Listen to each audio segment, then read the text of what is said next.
The Rodney King case had been a scandal for Los Angeles police and political authorities from the beginning.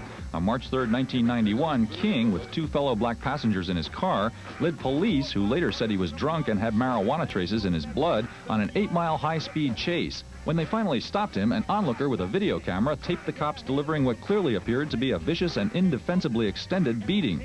That videotape was broadcast on Los Angeles television the following day and quickly hit the airwaves across the country. The trial of the four officers was originally scheduled to be held in Los Angeles, but was then moved to Simi Valley, a town that's reportedly home to many retired LAPD officers. The trial itself didn't get underway until this past March 2nd. In what the jurors apparently took to be a curious development, Rodney King, who had a significant police record, was never put on the witness stand himself. And, of course, the four accused officers did have their defenders, foremost among them the highly controversial L.A. police chief, Daryl Gates. These are people that have good back in a track called Cop Killer. It's a shot at the cops who basically are out of control. It's not, you know, when I do this song, I make sure I say, yo, there's some good cops out there, you know. I ain't gonna lie. But there's cops out there that are using their badge to fill up their insecurities that they've had ever since they were a little punk kid, and they became a cop just in order to do that. And they take those badges and they try to play God with them, you know. Cops don't go to jail for murder, we do, you know. They get laid off.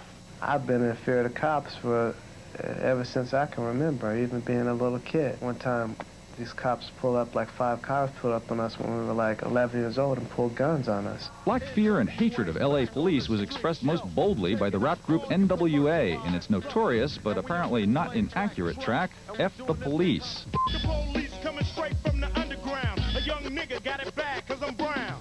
And not the other color, so police think they have the authority to kill a minority. Was it actually necessary to transfer Los Angeles police? Here's what he told us. I was here in the studio working with the Bomb Squad, and I have to tell you, I wasn't surprised. I wasn't surprised, not at all.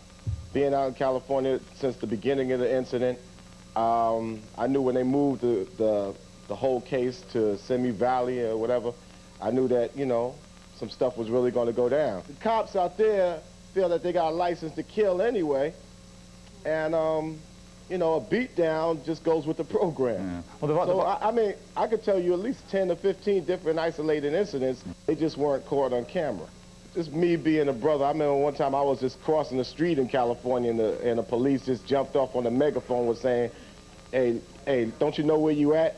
Boy, damn near something like that. And I looked at them, but then I realized where I was and I just kept stepping. I think, number one, a lot of people feel angered at the decision.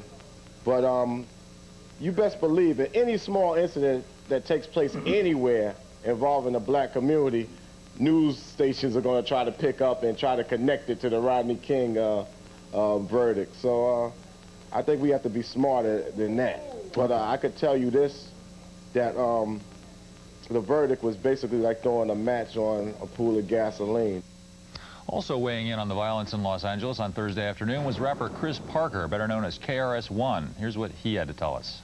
Because keep in mind, nothing that has happened to Rodney King is new. Nothing has happened is new. America has always been about this. I myself have been attacked by police officers many a time, and I'm quite sure there are millions of other black people, as well as white people, as well as Asian people in this country that have been attacked by police officers. Just because it's on videotape is the reason we're going all crazy like this, but this is something that's happening even right now as we speak. There's a police officer beating on some kid right now. All right. Closer to the chaotic scene in Los Angeles right now are Eazy-E and MC Ren of the LA Area Rap Act NWA, best known to the FBI and other law enforcement authorities for its angrily outspoken track, F the Police. Here's the perspective they had when we spoke to them on Thursday.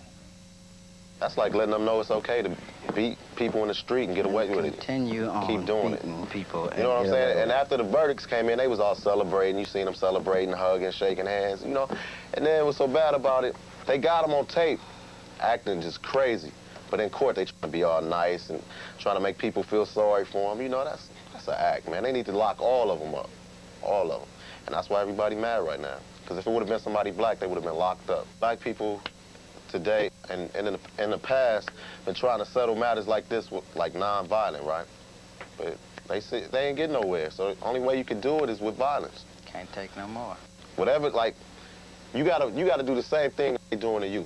Everybody, like, when white officers, they was violent, everybody else wanna get violent. Everybody trying to be violent against young black males, so they like, everybody tired of it, and they finna just retaliate. Ain't nobody taking it no more. Even if they gotta die for the cause, I think that's what they gonna do.